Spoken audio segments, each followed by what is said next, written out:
I'll say it as a fan and nothing else. My heart just sank for Brazzell II after learning he suffered a moderate LCL tear during training camp.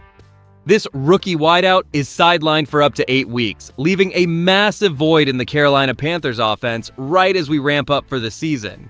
This situation feels like a double blow because of what we know for sure today and how it forces the coaching staff to scramble.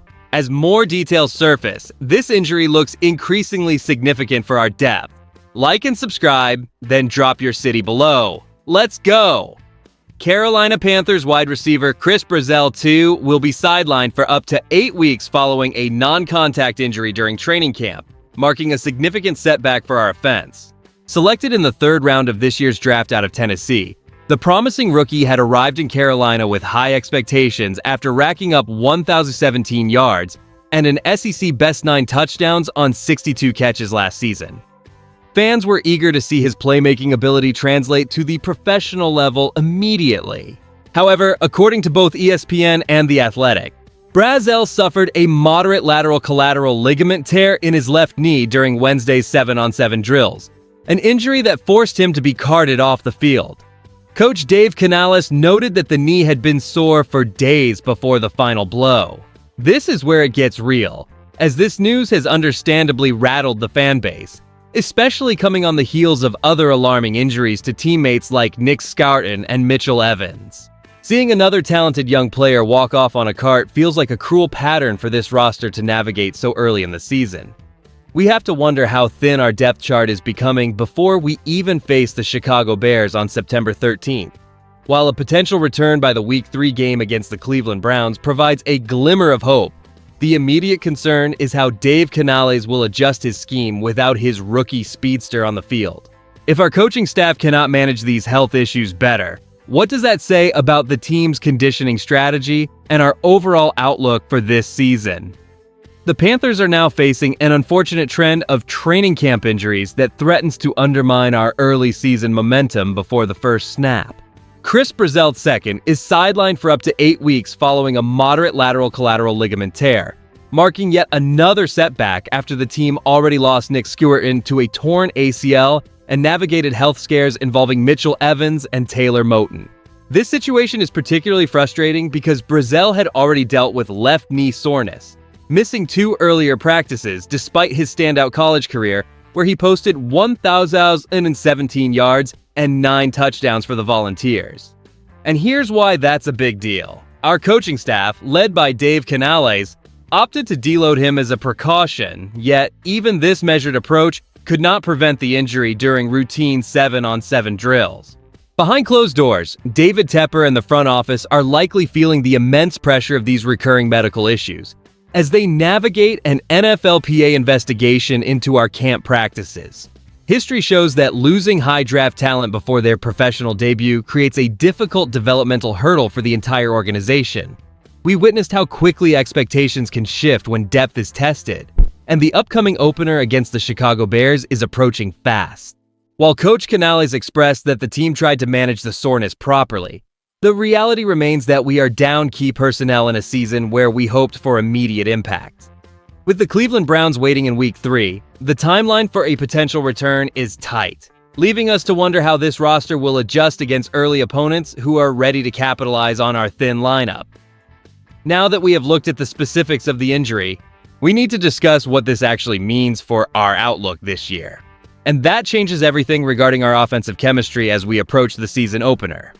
Brazzell II was expected to be a key contributor after his 1,017-yard and 9-touchdown season at Tennessee, so losing our 3rd-round pick for 8 weeks creates an immediate void in our rotation. With the team already dealing with the loss of Nick Scourton and minor setbacks for Mitchell Evans and Taylor Moton, our depth is being tested before we even reach the field. The primary concern is how head coach Dave Canales will adjust his scheme for the September 13th matchup against the Chicago Bears. If Brazzell is sidelined until the Week 3 contest against the Cleveland Browns, we need other wide receivers to step up their production immediately to ensure we do not fall behind in a competitive NFC South. We won the division last season, but sustaining that level of success requires us to stay healthy during these critical training camp drills. Watching our young talent go down in non-contact situations is difficult for any dedicated fan to stomach, especially when we are banking on a quick start to maintain our standing over our division rivals. If we cannot keep our roster intact, our chances of returning to the playoffs will diminish regardless of our potential.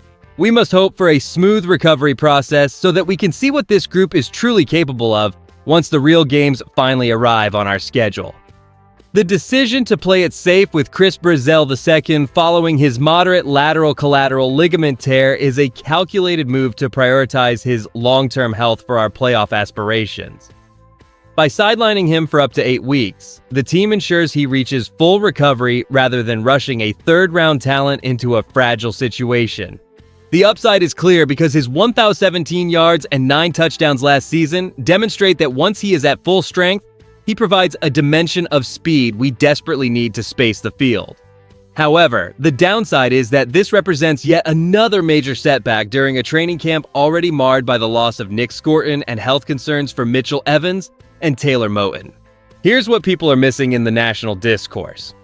While ESPN and The Athletic are sounding the alarm, the broader concern is not just the injury itself, but the mounting volume of players hitting the training room.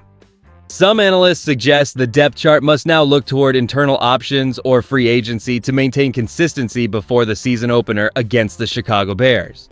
Here's where I land on this. While it is frustrating to see a bright young prospect like Brazzell sideline, the panic regarding our wide receiver depth is likely overblown, as our coaching staff has shown the ability to adapt systems to fit the healthy bodies available.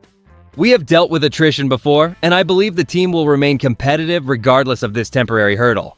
We need to stay focused on our core objectives while keeping a close eye on the return timeline, ensuring we do not rush anyone back before they are ready.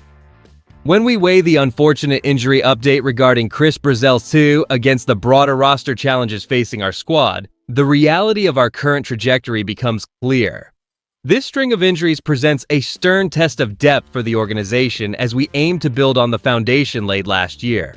While seeing a third-round pick like Brazzell sidelined for up to 8 weeks with a moderate lateral collateral ligament tear is certainly frustrating, we must remain level-headed. What makes this even bigger is that these early health setbacks remind us that our success depends on the resilience of the entire depth chart, not just the stars. You should feel a sense of cautious optimism heading into the September 13th opener against the Chicago Bears.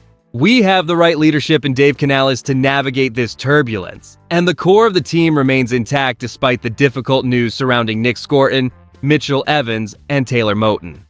We have seen how quickly fortunes shift in this league, and our ability to overcome these hurdles will ultimately define the maturity of our roster this year. It is about the collective grit we bring to the field every Sunday, even when the lineup looks different than we initially expected in July. Now that we have covered the latest updates on these injuries, I have to ask, do you believe the team should prioritize bringing in veteran free agent depth right now, or should we trust our younger players to step up while Brazzell recovers? If you enjoyed the video, do not forget to like it and subscribe to the channel. Keep pounding. I'll see you in the next one.